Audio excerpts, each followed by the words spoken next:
So we've got an understanding of what a hypothesis test is and a basic understanding of how it works. We see here that we need to further define the three different types of hypothesis tests. Now, the first type of tests on the left up there you see is talking about equal versus less than. Now, we call that a left-tailed test. And what we mean by that is we start by setting up the null hypothesis for the parameter equal to whatever value it is. But the alternative says that the parameter must be less than that value. Hence the reason it's called a left-tailed test. When we look at an image of that, it would look something like this. And remember that when we think about our distribution here, that the area under the curve is referring to the probability or the proportion of times that that event would occur. So when we have a p-value that's falling within that area right there, that's the probability of getting that sample, assuming the null is true. Here we are talking about the parameter being less than some value, and this is an illustration of what that left-tailed test looks like.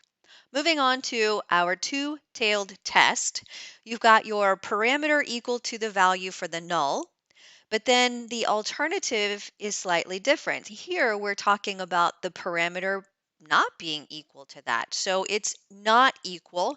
We define this as a two-tailed test, and it would look something like this, where the p-value is going to fall in either of these two tails. So the probability of it falling in those two tails. We'll see an example of this a little bit later on, but this is what a two-tailed test visually looks like. And then finally, we have equal versus greater than, which we consider a right-tailed test, where your parameter equals the value for your null, but our alternative says that the parameter has to be greater than that value. So here, our right-tailed test is going to have the area of our normal distribution shaded on the right end up here. And this is kind of one of the reasons why we think of it as a right-tailed test, or illustrating it as a right-tailed test, I should say. Notice that the symbol here for a right-tailed test points in the right.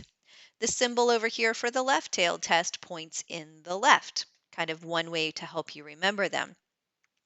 And then finally, we just want to make sure that we understand once again that in the null hypothesis for all three of these tests, we assume the null is true. So we would say then that our null hypothesis is a statement of what's called no difference, or we might think of it as a statement of equality. All three of these have an equal sign. And it's the no, it's the alternative hypothesis, this second statement up here in each of these three columns. The alternative hypothesis is what we are seeking to prove, right? We want to show that what is assumed true for the null, we want to show that it is something different. Okay, and that is the three different types of tests that we have. Now let's look at just an example of forming our null and a hypothesis with these three different tests we just explained, and then be able to identify them as two-tailed, left-tailed, or right-tailed. The first one we want to look at says in 2008, 62% of American adults regularly volunteered their time for charity work. A researcher believes that this percentage is different today. We first need to identify the parameter. So are we talking about a proportion, a mean, or a standard deviation here? Hopefully you'll see that we're talking about proportion. In other words, 62% is a population parameter that we would define using the variable p. Now to set the null hypothesis up, remember your null hypothesis is always equal. So we are going to say H sub 0 says that the population must be equal to 0.62, that the population parameter must be equal to 0.62. In words, we restate what we see at the top. that the proportion of American adults who regularly volunteer is 0.62. That's my statement of equality. That is what I assume to be true. The alternative is what the researcher wants to show.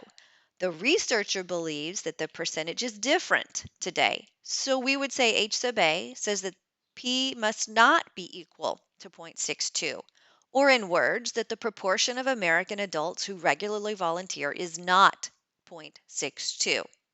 Because the alternative is a not equal sign, this is a two-tailed test. The second one we want to see says, according to a study published in March 2006, the mean length of a phone call on a cell phone was 3.25 minutes. A researcher believes that the mean length has increased. So our parameter is a mu, right? Because we can clearly see that this is talking about average length. The null hypothesis, always a statement of equality, says that the H sub 0, that the mu must be equal to 3.25. This is what we assume to be true, that the average length of a cell phone call is 3.25.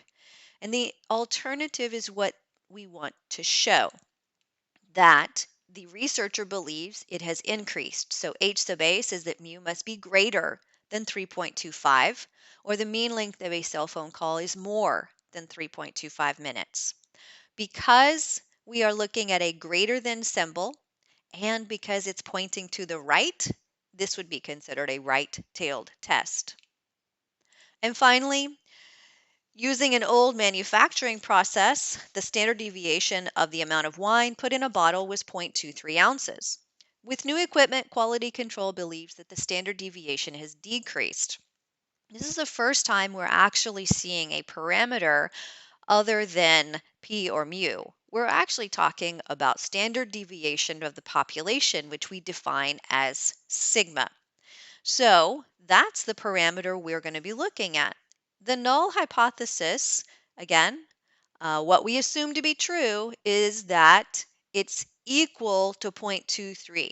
So we assume that the standard deviation for filling the bottle is 0.23 ounces, whereas the alternative is what quality control wants to show, or the researcher wants to show, that the standard deviation has actually decreased. So the standard deviation of the amount of wine, not wind, put in a bottle is less than 0.23 ounces.